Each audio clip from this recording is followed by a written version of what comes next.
Okay, ladies and gentlemen, we have a ton of news to talk about today with a brand new patch making some big changes in the game, the first official raid logs in Gnomergan and going through all the class DPS and healers, updates to the PvP event, community feedback on game features, and so much more. My name is Sky for the Comeback Kids. This is your season of Discovery News. Grab a cup of coffee, sit down. We got a lot to discuss today, but before we dive into it, a quick word from our sponsor. Alright, my whole life I've been playing high fantasy RPG games, and I've always loved this sort of gameplay style and setting. But it seems like I'm always doing something else to take away from the time I'd rather be spending on gaming. I mean, watching my team in football get beat 10 years in a row, it's time consuming. Playing World of Warcraft and doing a 2-hour raid, progressing on bosses to not get any loot. Time consuming. I mean, you gotta think of it like this. Every good thing requires time. A raid actually has an auto battle mode, which saves me a ton of time. You can actually run it in the background while you're working, while putting the kids to sleep, or if you have a few minutes before bed, quietly play it all while being comfortable. Use my link in the description below or scan the QR code on screen now to download Raid and receive amazing goodies to start the game. Now, I'm not gonna lie, like any game with microtransactions, when you put some money into it, you progress faster. But Raid actually has a lot of endgame players who are completely free to play. I mean, I could sit here and brag about the 800 heroes you could play as, the strategy needed to kill certain bosses, all the different PvP and PvE events. But that's all you've heard before. There's a reason why Raid is so alive and popular in 2024. It's because it's simply one of the better RPG games out there that continues to grow year in and year out. If you haven't started playing yet, just give it a try. Use my link in the description below or scan the QR code on screen now to receive epic heroes like the Lightsworn. Once you're in game, go ahead and join my clan as well, the Comeback Kids. And I'll be seeing you all in the land of Tyria.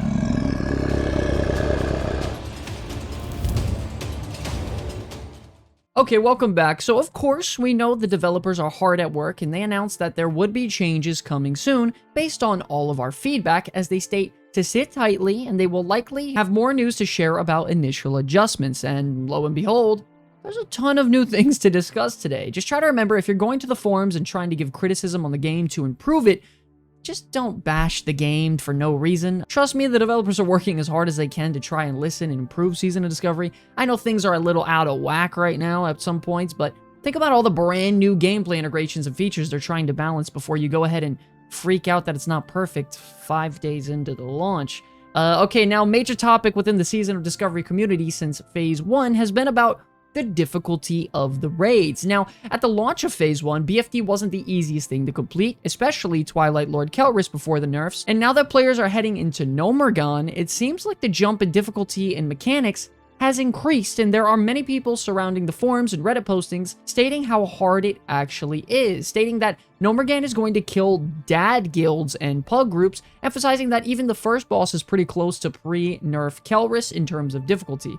Even stating things such as mechanics and health-wise, it's very close to later retail expansions. Lots of movement coordination and instantaneous adjustments needed to make outside of planning. Not only that, the raid is significantly longer due to the size and amount of trash mobs as well. Now, if you're asking me personally, I think they should hold off on tuning or nerfing Gnomergan as much as possible for at least the first few lockouts. I mean, we're going to be running this for probably like 3 months straight. I would really think it's a nice achievement for many new guilds or casual players out there to try their best to progress in a raid and try to earn finishing a full clear as pre-nerf as possible. A perfect example was Phase 1. I only had 1 lockout to even attempt Twilight Lord Kelris before it got nerfed, and after that, BFD just became kind of like a breeze from there on out. Now, I'm not saying BFD was a bad raid at all, because it was one of my favorite raids that I've done in a very long time. I just would have appreciated some more challenge and meaning behind every boss encounter for a little while longer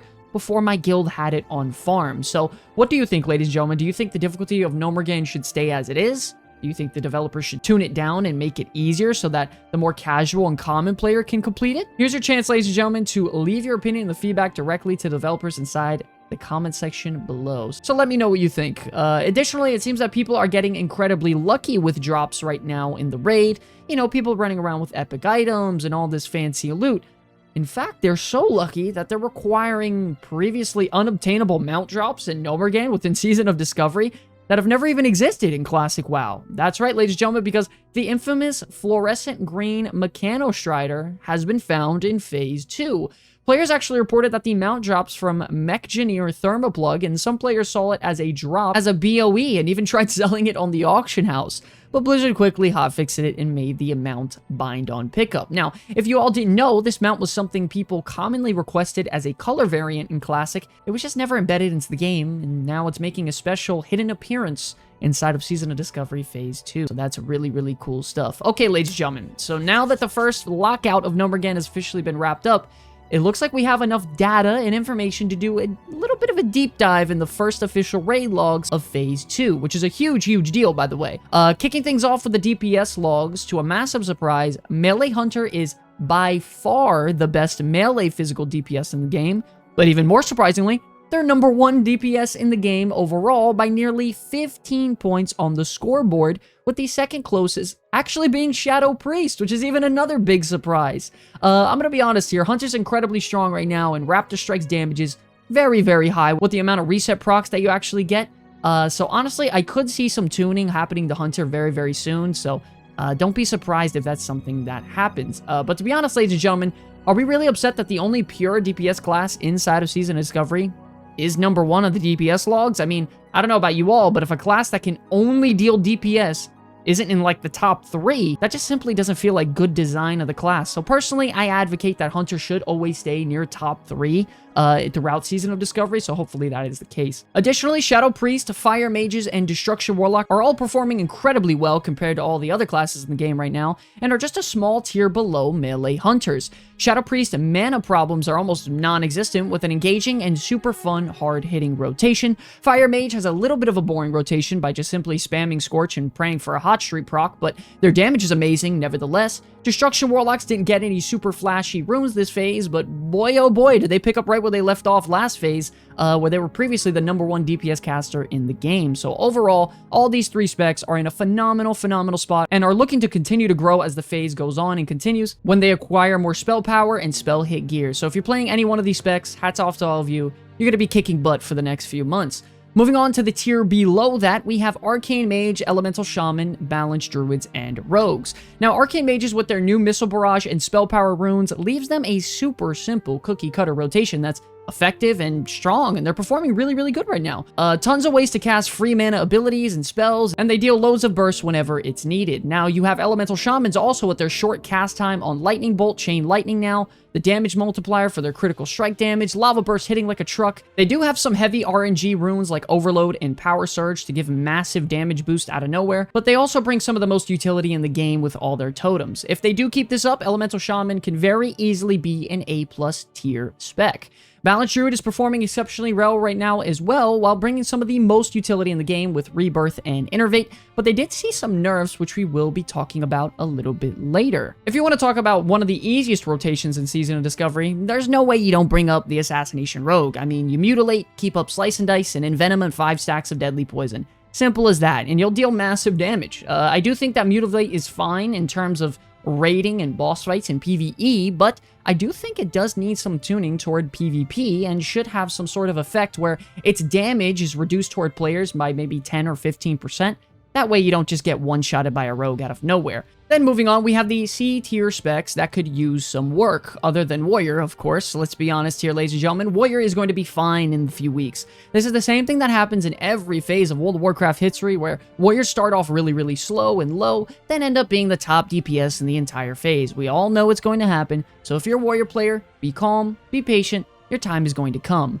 Retribution Paladins got some nice additions this phase in terms of AoE and mana efficiency, but their single target DPS is just simply low. They could definitely use some adjusting when it comes to boss fights and some of their runes in single target, so hopefully that comes soon. To a massive surprise also, Marksmanship Hunter is near the bottom of the DPS list, and they bring very little in terms of utility, which doesn't really seem to add up. In my opinion, Marksmanship is going to need some significant buffs to make it viable, and right now it's just not a strong option in terms of rating. Then finally, to wrap it up, we have the 2 specs that bring the most utility in the entire game, but somehow ended up on the bottom of the DPS list. Both these classes are going to use some really, really heavy work and tuning in terms of ability and rune adjustments if they're going to keep up with some of the other classes. Specifically, Enhancement Shaman is once again on the bottom of the DPS list, and it's so bad to the point where Frost Mages are actually creeping up on them as well and could potentially take over their spot also. Yes, both of these classes bring the most utility in the game, like Rebirth, Wind Fury, all their totems and stuff, but the damage is just simply too low, and it doesn't feel good to play. Moving on now to healers, it seems like the Kings reign supreme once again, with Priest being on top of the leaderboards early into the phase. Now, Holy Priest is doing insane healing right now with Empowered Renew, Word of Glory, and Penance, and they have fantastic rune design with almost an infinite mana pool. They have things like Dispersion to give them mana, Shadow Fiend, mana potions if needed. I don't see this class losing the #1 spot, and if you're looking for a healer to fill out your raid group, you cannot go wrong with the Holy Priest. Of course, right behind it, though, is going to be the Restoration Druid, considering they have the best AoE healing in the entire game with a one-button rotation of Wild Growth. Now, they didn't get too much love in terms of runes for healing, but that doesn't mean they aren't going to stay as strong as they were in the previous phases. Now, not only that, they do bring great utility with Innervate and Rebirth, and generally this class is always going to be a safe option in a raid. A big surprise, though, is actually Holy Paladins. It seems that keeping Beacon of Light on your main tank while just off-healing the entire raid with Flash of Light spamming seems to be working really, really well. Not only that, they have chunky heals with Holy Shock and Infusion of Light rune to kind of help with mana restoration if they crit with their Holy Shock ability. Overall, an excellent main tank healer, and they should continue to grow significantly as the phase continues. The second to last healer is the Mage, and I'm going to be honest, guys, this one, it was a really, really big surprise. Chronostatic Preservation was really all this spec needed to really excel in the healing department and kind of get out of that slump of being the dead last healer. And hopefully it continues to grow as time moves forward, because it is a very interesting spec. Then at the bottom of the barrel, we have, last but not least, the Restoration Shaman. Now, I would say the biggest issue with Restoration Shaman is that it runs out of mana fairly quickly, and you are constantly looking for ways to manage your resource. You know, Chain Heal just costs so much mana, and it's just simply not as strong as some of the other runes classes got, like Wild Growth, Word of Glory, Empowered Renew, and even the new Mage rune. I mean, Earth Shield apparently is bugged right now, and it's not even working as intended. And overall, the class just feels very, very weak, so we could hopefully be seeing some buffs to this spec. I was really hoping it got Riptide this phase. I don't know, we'll have to see in the future. Remember, ladies and gentlemen, the developers did inform us that they are going to be making a massive class change in the next week or so to try to tune things up and balance it all. So the game has only been out for a few days, and the sample size isn't really large enough for them to be making changes right now. So what they're going to try to do is take their time, line up the shot, and, you know, hopefully execute it properly based off the logs and player feedback. And speaking of changes, it actually seems like we got our first hotfix inside of Phase 2, and it looks to be a pretty damn big one.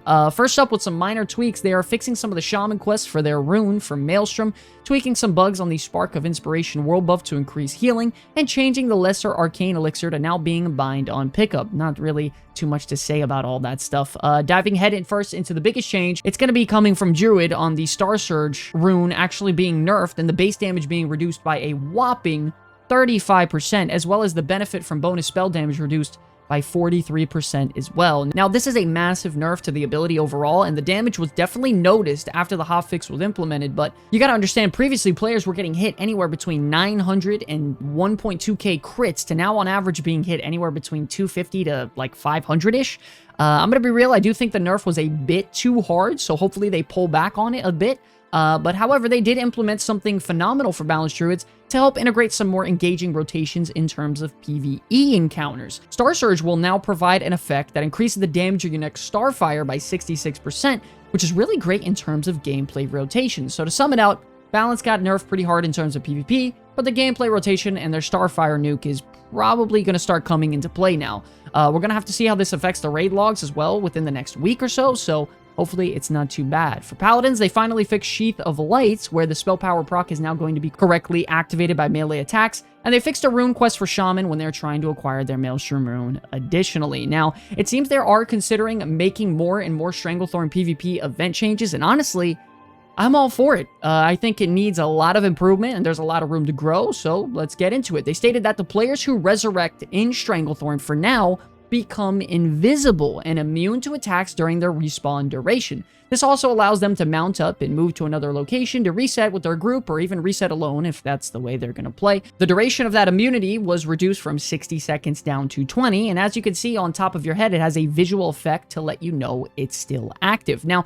overall, this is a fantastic change, and I find it kind of funny that sometimes I pop out of invisibility on my Enhancement Shaman on like a Gnome Mage or something, and I just one-shot him. I actually think it's kind of hilarious. Additionally, they actually added a buff to players who are participating in the event to increase the player's stamina by 30%, which could hopefully mean that we don't just get one-shotted by the first person we encounter, because that's kind of the theme of, you know, level 40 Season of Discovery, which is another fantastic change. And honestly, I think they might need to even increase this even more, because it is nothing but a bloodbath inside of, you know, the Stranglethorn PvP Blood Moon event.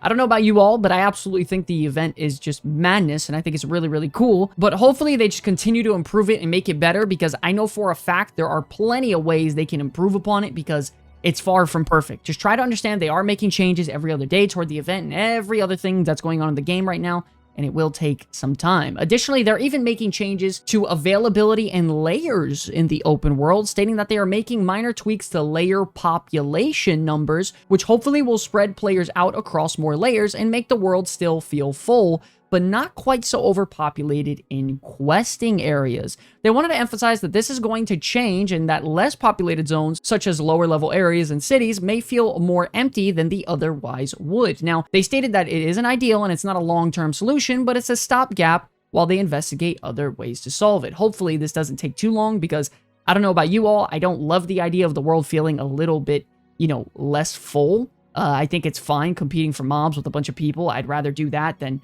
you know, not see anybody out there. I think it's an MMORPG. I'm expecting there to be a ton of people out in the world, so I don't know. That's my opinion. To wrap it up for the hotfix, the developers also just wanted to emphasize that more changes are coming very, very soon, and that they appreciate all the feedback they get on everything on the forums and other areas, by the way, such as our comments, so leave a comment below what you guys think.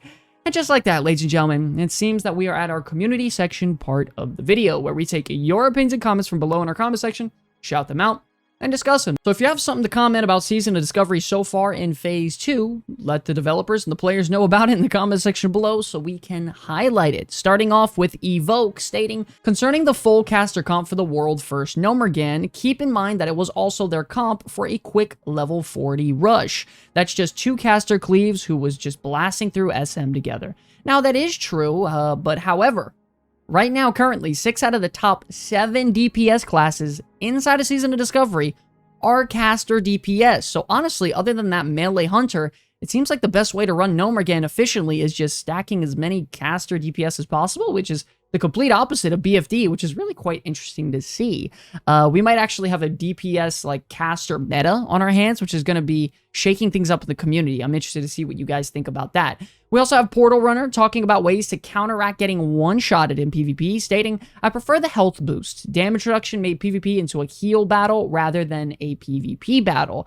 Now, healers and warlocks won't benefit as much from the anti-burst. And honestly, I do have to agree with this statement. I think adding flat health elongates fights when it comes to 2 people dueling rather than a group play. And it gives you time to sort of plan out 3 to 5 GCDs ahead to try and kill your opponent. You know, right now in Season of Discovery, it's really all about who can get their damage off as quickly as possible, which doesn't really feel good to play just because everyone gets nuked down right now. I don't know, I do think it might need something right now in the open world, maybe just the second you get into PvP combat, your health is increased by like 20 or 30% passively. I don't know, we'll have to see. Next up, we have Diang talking about the epic items that were received from the PvP event within 24 hours of Phase 2 being launched. He states that the items are super easy to get even without the exploit. You can easily get the epic items in 3 to 5 events. Now, I do agree, I don't think it's too hard to gain these items, but you gotta understand each time frame between events is 3 hours long. Let's just say it takes 4 events or 5 events total. That's roughly 12 to 15 hours that not a lot of people have time to sit around and wait for and you know, complete within a couple days. You gotta think, some people get off of work 5:30, 6 o'clock. They come home, they eat, they shower, and they're ready to play by like 8 p.m. They're lucky if they get one solid, you know, Blood Moon event run to farm a day during the weekdays, and that would mean they need to do it minimum for anywhere between 4 to 6 days if they can only get one done at a time. There were players when the phase first launched that were exploiting the event and getting it done within 30 minutes time within the first event being active. I don't know, I think that's just some food for thought. I'm not thinking in terms of players like me that could play 8 to 10 hours a day. I'm thinking of players who have max like 2 to 3 hours a day if they're lucky after work. I'm thinking of the masses, not really the 1% like me. Also, don't forget, ladies and gentlemen, we are streaming now. We're doing almost like a podcast episode talk show sort of thing on Season of Discovery, and we put some serious quality and effort into making these live streams good. Our next episode is actually going to be this Saturday if you want to go check it out. We would absolutely love to have you all there. Remember, leave a comment below for me to respond to it live here on these news videos to have a little bit of discussion point and talk about it, man. I would love to see your guys' opinions on some of the topics in these videos below. So if you want your voice to be heard, let me know about it. Also, if you enjoyed the video, please be sure to like and subscribe to get absolutely flooded with Season of Discovery content. I want to thank you all so much for watching this video. It's an absolute pleasure to be making content for you all. Until the very end, my name is Sky from the Comeback Kids. I will see you all in the next one. Peace.